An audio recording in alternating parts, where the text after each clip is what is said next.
Hello दोस्तों, study with अनु में मैं अनु आपका स्वागत करती हूँ। आई होप आप सब अच्छे होंगे, स्वस्थ होंगे। और क्योंकि मेरी तबीयत ख़राब चल रही है इसलिए मैं पूछ रही हूँ आप सबसे तो स्वस्थ रहिए।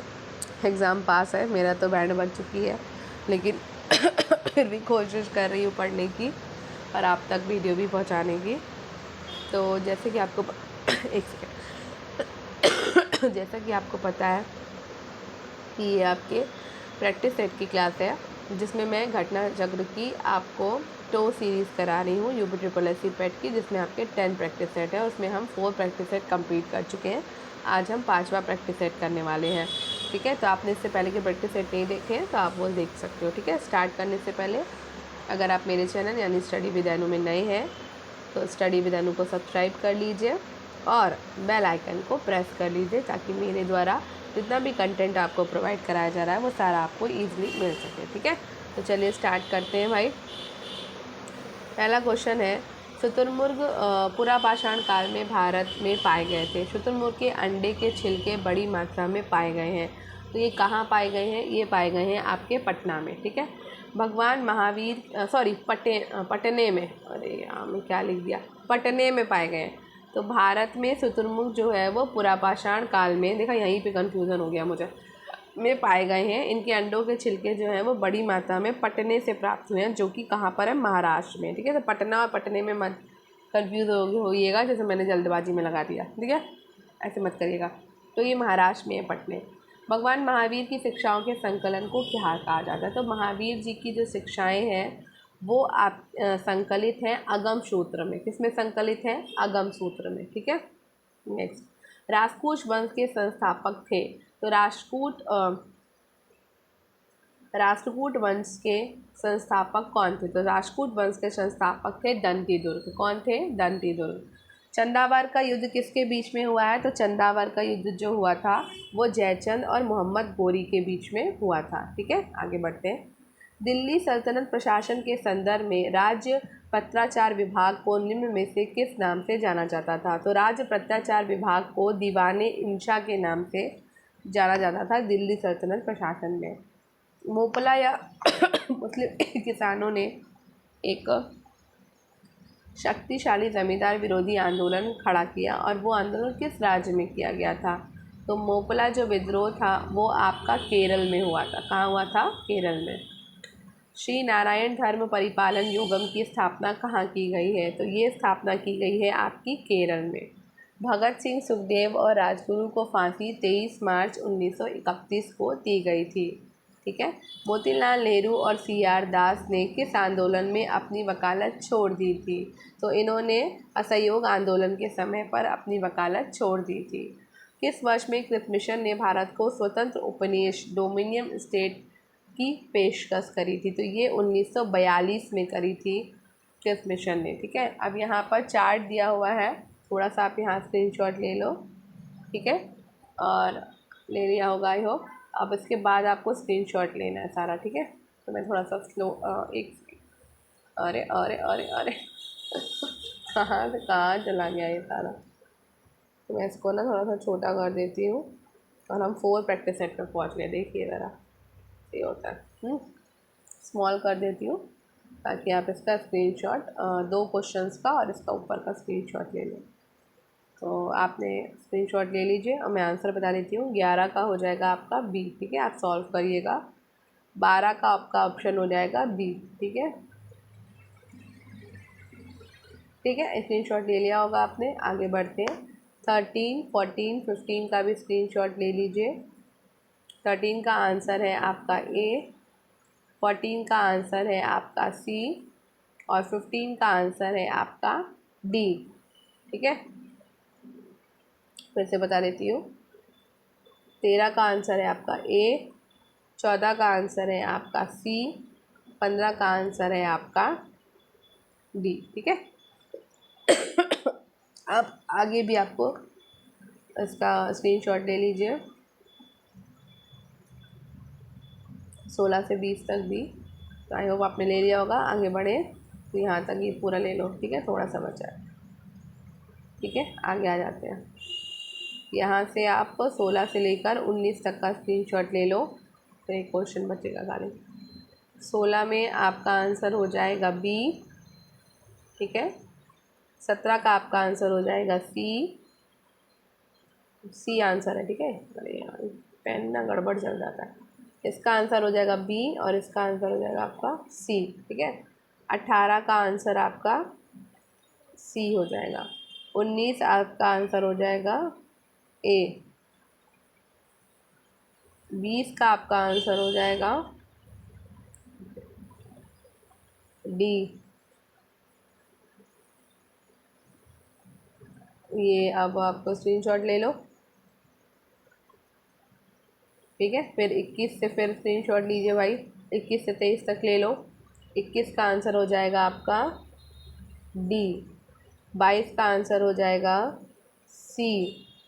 23 का आंसर हो जाएगा डी, ठीक है। चलिए यहाँ पे भी स्क्रीनशॉट ले लीजिए 24 और 25 का। 24 का आंसर है आपका ए, 25 का आंसर है आपका बी। 26 का भी स्क्रीनशॉट ले, ये स्क्रीनशॉट ले लीजिए। 26 से 30 में ले लिया होगा। आगे बढ़ते हैं। 26 का आपका एक सेकंड,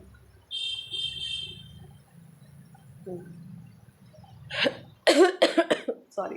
26 का आंसर हो जाएगा सी। इस सारे क्वेश्चन मैं नहीं करा रही हूँ, ये आप सॉल्व करिएगा। वजह एक ही है, हर वीडियो में बोल रही हूँ, समय कम है और दूसरी बात गला मेरा बहुत ख़राब है, बहुत पेन है मुझे। तीसरी बात, मुझे टाइम लगता है सॉल्व करने के में, क्योंकि मुझे मैथ्स इतनी नहीं आती है, ग्राफिंग भी उतनी नहीं आती है, तो मैं बहुत समय लगाऊंगी, वीडियो लंबा हो जाएगा, इसलिए मैं थोड़ा नहीं कर रही हूँ, ठीक है। 29 का आपका आंसर हो जाएगा ए। 30 का आपका आंसर हो जाएगा डी, ठीक है। स्क्रीनशॉट लेते जाइए। चलिए हो गया होगा, अब आगे बढ़ते हैं। 31 है, छत्तीसगढ़ की बैलेडिला पर्वत श्रेणी किस खनिज के लिए प्रसिद्ध है? तो जो बैलेडिला श्रेणी है आपकी, वो आपकी प्रसिद्ध है लौ अयस्क के लिए। किसके लिए? लौ अयस्क के लिए, ठीक है। आगे बढ़ते हैं।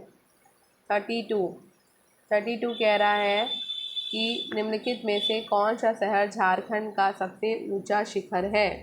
तो भाई झारखंड का सबसे ऊंचा शिखर है पारसनाथ। कृष्णा नदी भारत के डैश राज्य से होकर बहती है? तो कृष्णा नदी आपकी बहती है कर्नाटक से होकर, ठीक है। निम्नलिखित में से कौन सा रेगिस्तान दक्षिणी गोलार्ध में है? तो आपका कालाहारी जो रेगिस्तान है वो दक्षिणी गोलार्ध में है, ठीक है। नेक्स्ट है 35, कौन सा वलित पर्वत का एक प्रकार नहीं है? तो वलित पर्वत आपका राइन घाटी नहीं है, यूराल पर्वत है, अपरेशियन पर्वत है, अरावली श्रृंखला है। हरित क्रांति के दूसरे चरण के संबंध में इनमें से कौन सा कथन सही है? तो हरित क्रांति जो है 1980 के दशक की अवधि इसमें शामिल की गई थी, ठीक है। भारत के पहले क्षेत्रीय ग्रामीण बैंक प्रथम बैंक का मुख्यालय किस राज्य में था? तो भारत के पहले क्षेत्रीय ग्रामीण बैंक यानी प्रथम बैंक का जो मुख्यालय है वो उत्तर प्रदेश में था। भारत में कौन सा मंत्रालय सभी मूल्य वर्ग के सिक्के जारी करता है? तो भारत का आपका वित्त मंत्रालय जो है वो सभी मूल्य वर्ग के सिक्के जो है वो जारी करता है। भारतीय मुद्रा पर 1913 में नियुक्त रॉयल कमीशन का अध्यक्ष कौन था? तो सर ऑस्टिन चैम्बरलिन थे। वस्तु एवं सेवा कर के द्वारा निम्नलिखित में से किस कर को समाप्त किया गया? तो ये आपका मूल्य संवर्धित कर को समाप्त कर दिया गया है। डैश एक पंचायत के क्षेत्र में रहने वाले सभी वयस्कों की सभा होती है? तो सभी वयस्कों की सभा ग्राम सभा होती है, ठीक है। और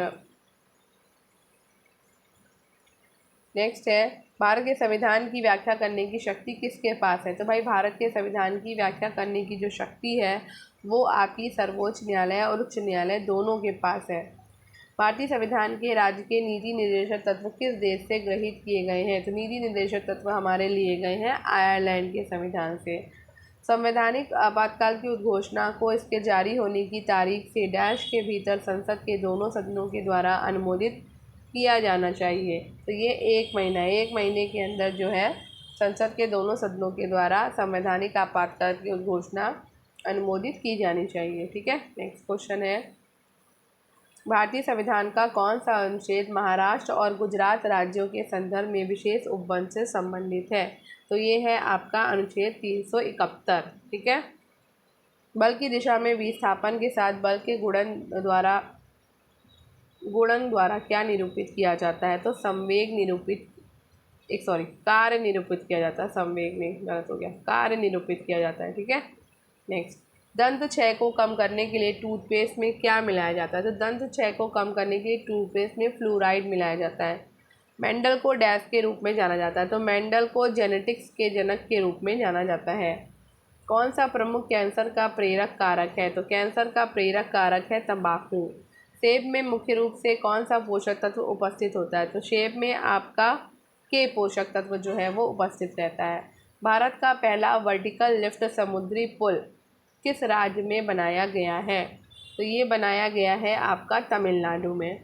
अप्रैल 2025 कौन सा देश नासा के आर्टेमिस समझौते में शामिल हुआ? तो ये हुआ है बांग्लादेश आपका। ठीक है, आगे बढ़ते हैं। मार्च 2025 में किस अमेरिकी राज्य की सीनेट के द्वारा प्रमुख हिंदू त्यौहार होली के संबंध में एक प्रस्ताव पारित किया गया है?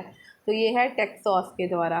25वें अंतर्राष्ट्रीय भारतीय फिल्म अकादमी पुरस्कार में किस फिल्म को सर्वश्रेष्ठ फिल्म का पुरस्कार दिया गया है? तो ये दिया गया है लापता लेडीज़ को। अक्टूबर 2025 में इंडिया मोबाइल कांग्रेस 2025 का आयोजन कहाँ किया जाएगा? तो ये नई दिल्ली में किया जाएगा। भारत के पहले वाणिज्यिक सेमीकंडक्टर फैब की स्थापना कहाँ की जाएगी? धोलेरा में की जाएगी। ठीक है। अप्रैल 2025 में लंबी दूरी के ग्लाइड बम गौरव का सफल परीक्षण किस विमान से किया जाएगा? तो ये किया जाएगा सुखोई 30 MKI से। मार्च 2025 में केंद्र सरकार के द्वारा आधिकारिक रूप से सांसदों के वेतन में कितने प्रतिशत की वृद्धि की घोषणा की गई है? तो ये की गई है आपकी 24% की। 2025 में आयोजित Yonex all England open badminton champion 2025 में पुरुष एकल का खिताब किसने जीता है? तो ये जीता है शियुकी ने। प्रतिवर्ष अंतर्राष्ट्रीय महिला दिवस मनाया जाता है 8 मार्च को। भारत के संविधान का कौन सा अनुच्छेद संसद के सत्रों से संबंधित है? तो अनुच्छेद 85 जो है वो संसद के सत्रों से संबंधित है। पद्मश्री और पद्म भूषण से सम्मानित यामिनी कृष्णमूर्ति भरतनाट्यम और मिमिक्री नृत्य किस नृत्य के लिए प्रसिद्ध हैं? तो ये प्रसिद्ध है आपकी कुचिपुड़ी के लिए। प्लेइंग इट माई वे आत्मकथा किस क्रिकेट खिलाड़ी द्वारा लिखी गई है? तो ये लिखी गई है सचिन तेंदुलकर के द्वारा। सचिन तेंदुलकर को भारत रत्न पुरस्कार किस वर्ष मिला था? तो ये 2014 में इनको दिया गया था। भारत में अभियंता दिवस डैश की स्मृति में मनाया जाता है? तो ये डॉक्टर एम विश्वेश्वरैया की स्मृति में अभियंता दिवस मनाया जाता है। कौन सा भारत में स्थापित प्रथम राष्ट्रीय उद्यान है? तो भारत में स्थापित प्रथम राष्ट्रीय उद्यान है जिम कॉर्बेट राष्ट्रीय उद्यान। किस एक का मुख्यालय सही दिया गया है? तो आपका WTO का मुख्यालय है जेनेवा में। ठीक है, ये राइट है। भारत के किस प्रदेश की सीमाएं 3 देशों क्रमशः नेपाल, भूटान और चीन से मिलती हैं? तो भैया ये मिलती हैं आपकी सिक्किम की। जोड़ियाँ बनाइए और नीचे दिए गए कूट से सही उत्तर को चुनिए। तो भाई जोड़ी बनानी है। अब बताओ केन्या की क्या है, युगांडा की क्या है, उज़्बेकिस्तान की क्या है? फटाफट से बनाओ।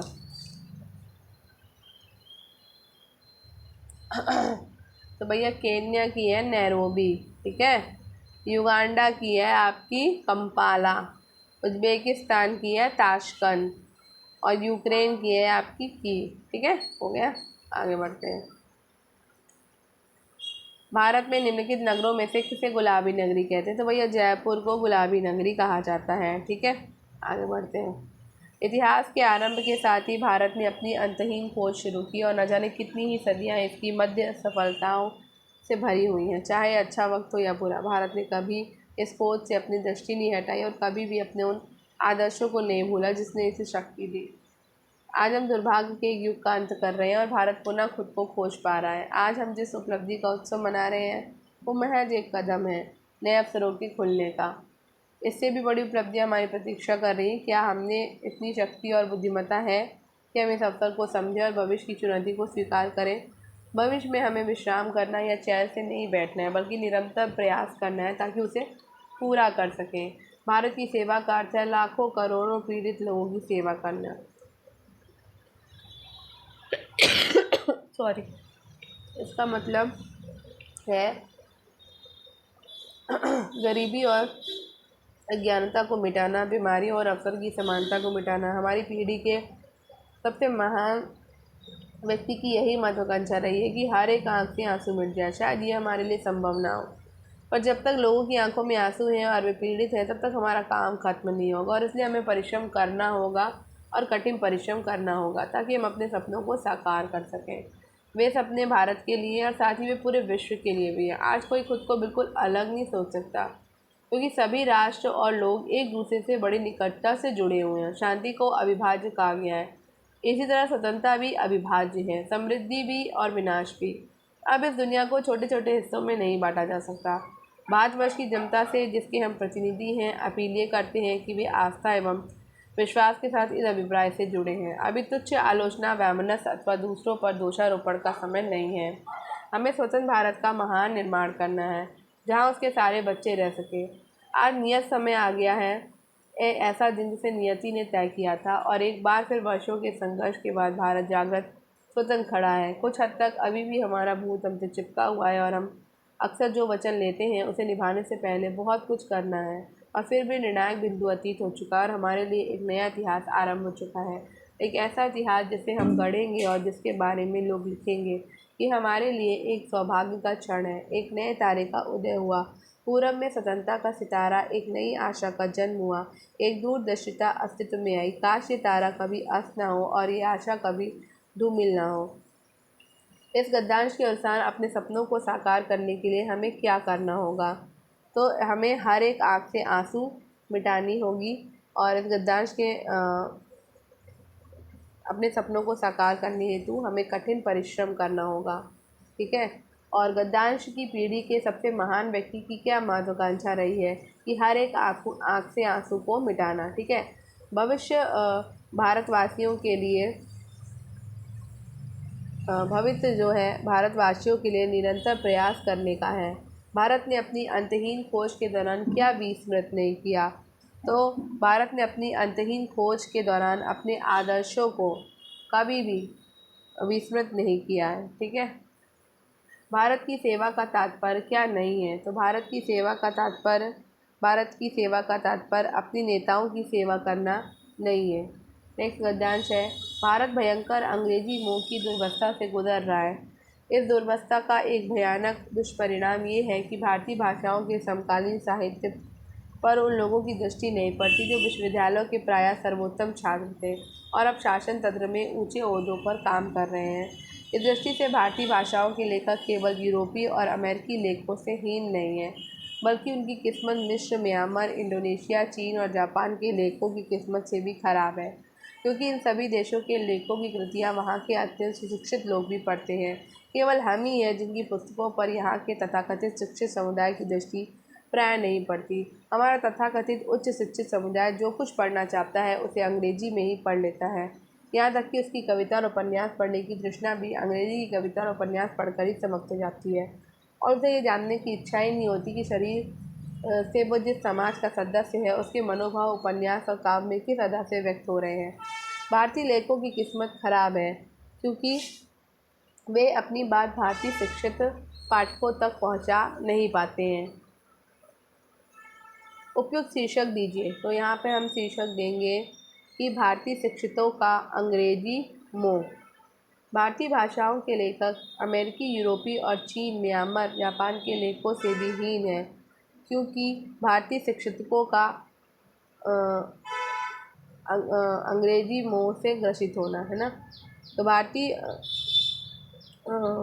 भारतीय भाषाओं के लेखक अमेरिकी, यूरोपीय और चीन, वर्मा, जापान के लेखकों से हीन है, क्योंकि उनके साहित्य को भारत के सुशिक्षित लोग नहीं पढ़ते हैं।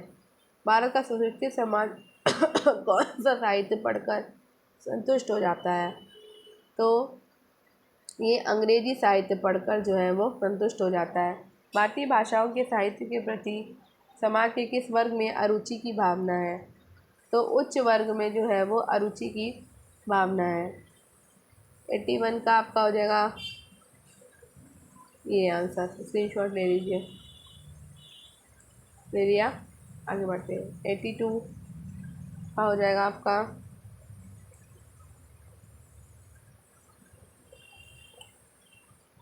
डी, स्क्रीनशॉट ले लीजिए। 83 का स्क्रीनशॉट लीजिए। इसका आंसर आपका हो जाएगा 12,600। चलिए 84 का स्क्रीनशॉट लीजिए और इसका आंसर हो जाएगा आपका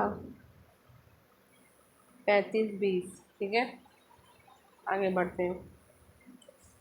85 का स्क्रीनशॉट लीजिए। इसका आंसर हो जाएगा आपका 630। कौटिल्य का विलोम शब्द क्या होगा? तो कौटिल्य का विलोम शब्द होगा आर्जव। आर्जव ना, कौटिल्य का अर्थ होता है टेढ़ापन, कुटिलता।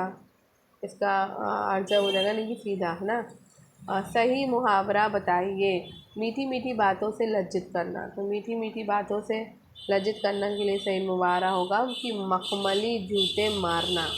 जिसकी तुलना ना की जा सके, तो भाई अतुलनीय होगा वो। सरस्वती शब्द का पर्यायवाची कौन सा नहीं है? सरस्वती शब्द का पर्यायवाची वागीश्वरी, भारती और शारदा है। कामिनी जो है सुंदर स्त्री का पर्यायवाची है। गीदड़ का स्त्रीलिंग क्या होगा? तो गीदड़ का स्त्रीलिंग होता है गीदड़ी।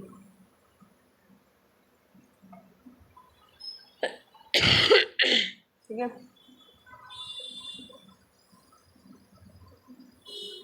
Antarctica is an icy continent in the South Pole. It is covered by permanently frozen ground, is surrounded by water, and is about 1.5 times longer than the United States. The world's largest desert is in Antarctica. 98% of the land is covered with the continental ice sheet. The remaining 2% of land is barren rock. Antarctica about 87% of the world ice. The South Pole is the coldest, windiest, and driest place on Earth. The coldest temperature ever recorded on Earth was at the South Pole, if reached as low as 128.6 Fahrenheit or minus 88.0 degrees Celsius on an average. Most of the Antarctica gets less than 2 inches of snow each year. Although scientific expeditions visit Antarctica, there are no permanent human resident. This is because of the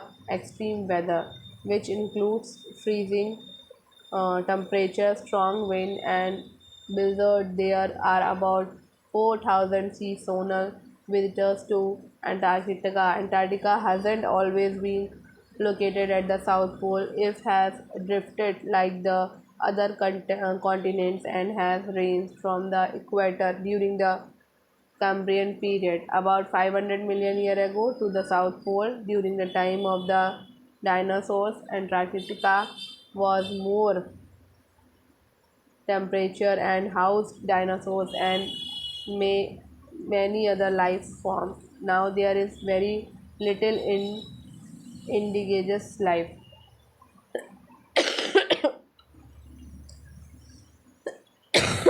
The word ice in the passage is an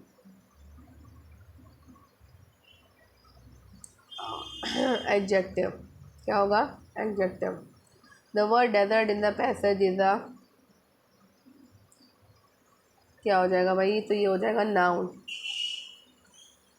Give one word substitution for the following. 100 years. 100 years means century की बात हो रही है.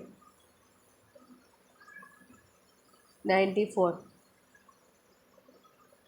There can be synonym of the word written in underline. There can be different ways of solving the same problem.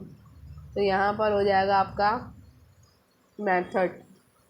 Choose the opposite of the following word. Particularly. Particularly. Particularly यानी कि विशेष रूप से. तो यहाँ पे क्या होगा? Generally हो जाएगा. अब यहाँ पे 96 का आपका हो जाएगा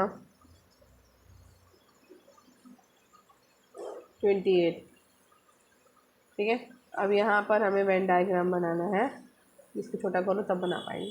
कुछ तारे, तो कुछ तारे आपकी क्या है, बटन है।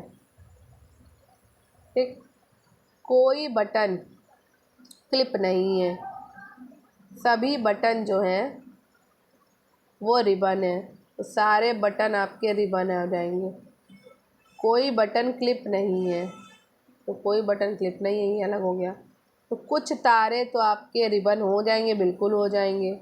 कुछ रिबन बटन है, ये भी बात सही है। ठीक है, तो मेरे हिसाब से आपके दोनों निष्कर्ष जो है ए और दो कथनों के अनुसार सही है। ठीक है, तो ये दोनों सही हैं आपके। चलिए, आंसर यही होगा। यहाँ पे समीकरण का स्क्रीनशॉट लीजिए और इसमें आंसर हो जाएगा आपका 77। नेक्स्ट 99 का आंसर हो जाएगा आपका, क्या है ये, 14 मार्च 2007 को बुधवार है और 17 जून 2013 को सप्ताह का कौन सा दिन होगा। देखो, 14 मार्च 2007 को बुधवार है, तो 15 मार्च 2007 से लेकर के 14 मार्च 2013 तक कितने वर्ष हो जाएंगे, 6 वर्ष हो जाएंगे, जिसमें से 2 लीप वर्ष होंगे तथा 4 सामान्य वर्ष होंगे। तो 6 वर्ष में कुल विषम दिन कितने हो जाएंगे, 2 × 2 + 4 × 1 = 8। ठीक है, अब 8/7 कर दो, एक विषम दिन और निकलेगा इसमें। तो लीप वर्ष में 2 विषम दिन होते हैं और सामान्य वर्ष में 1 विषम दिन होता है। तो 14 मार्च 2013 का दिन क्या हो जाएगा, बुधवार। तो बुधवार में एक दिन प्लस कर लो तो गुरुवार हो जाएगा। और 15 मार्च 2013 से 17 जून 2013 दिनों की संख्या निकालो। तो यहाँ पे भी प्रोसीजर करना पड़ेगा, थोड़ा सा लंबा है, फिर मैं नहीं करती हूँ, यहाँ पे टाइम हो जाता है बहुत। चलो मैं आंसर बता देती हूँ। ये आंसर हो जाएगा आपका सोमवार।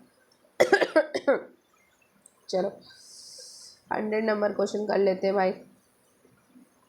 तो 100 नंबर क्वेश्चन कह रहा है ए, अच्छा इसमें ए जो है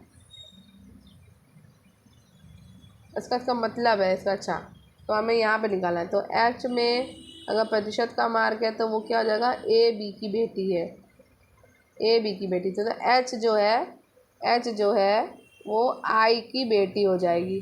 ठीक है, ए हो गई भाई बेटी। और यहाँ पे अगर डॉलर का साइन है तो ए बी का बेटा है। तो आई जो ए जो है वो बी का बेटा है। तो आई जो है, ए जो है वो बी की बेटी है। तो यहाँ पे एच बेटी हो जाएगी, आई जो है वो एच की बेटी हो गई, एच जो है वो आई की बेटी हो गई। ठीक है, और आई जो है वो जे का बेटा है, आई जो है वो जे का बेटा है। ठीक है, ये ऐसे हो गया। अब कह रहा है फिर से डॉलर का साइन है, तो जे जो है वो के का बेटा है। तो जे से ऊपर भी भैया के हैं और उनके बेटे हैं ये। एक मिनट फिर से बना लेते हैं, देखो छोटा छोटा करके थोड़ा। तो यहाँ पर है कि एच परसेंट आई का मतलब हुआ ये वाला कि ए बी की बेटी है। तो एच जो है, एच आई की बेटी है। ठीक, और आई जो है यहाँ पे वो जे का बेटा है। तो आई जो है वो बेटा है किसका, जे का। ठीक, फिर जे जो है वो के का बेटा है। तो इससे ऊपर भी यहाँ जे से ऊपर आपका के बैठा हुआ है। तो जे जो है वो के का बेटा है। ठीक, फिर कह रहा है स्टार लगा है, तो ए बी की बहन है, तो यानी के जो है वो एल की बहन है। अब यहाँ पे के तो कुछ अभी तक आया नहीं था, एल भी नहीं आया। तो एच जे से किस प्रकार संबंधित है, तो भाई यहाँ पे के और एल का कोई मतलब ही नहीं आता है। ठीक है, एच जे से, तो एच जो है वो जे का कौन है, एच जो जे का पोता है, पोता या पौत्री होगा, ये होगा आंसर। एच जे की जो है वो पोती है, पोती। एच जे की कौन है? पोती, पोती या पौत्री क्योंकि लड़की है इसलिए। ठीक है, तो ये हमने अपना कंप्लीट कर लिया। आई होप आपको आज का वीडियो पसंद आया होगा। तो अगर आपको आज का ये वीडियो पसंद आया तो वीडियो को लाइक करिए, शेयर करिए, कमेंट बॉक्स में कमेंट करिए, सब्सक्राइब करिए चैनल को, स्टडी विद अनंत के साथ कनेक्ट रहिए, स्टडी विद अनंत को सब्सक्राइब करिए, स्टडी विद अनंत को शेयर करिए और अपने फीडबैक देते रहिए। धन्यवाद, मिलते हैं नेक्स्ट वीडियो में। तो हमने आज 5 पेपर कंप्लीट कर लिए, बाकी 5 वो भी हम जल्दी ही कंप्लीट कर लेंगे। ठीक है, चलिए तो पढ़ते रहिए, सफलता ज़रूर मिलेगी।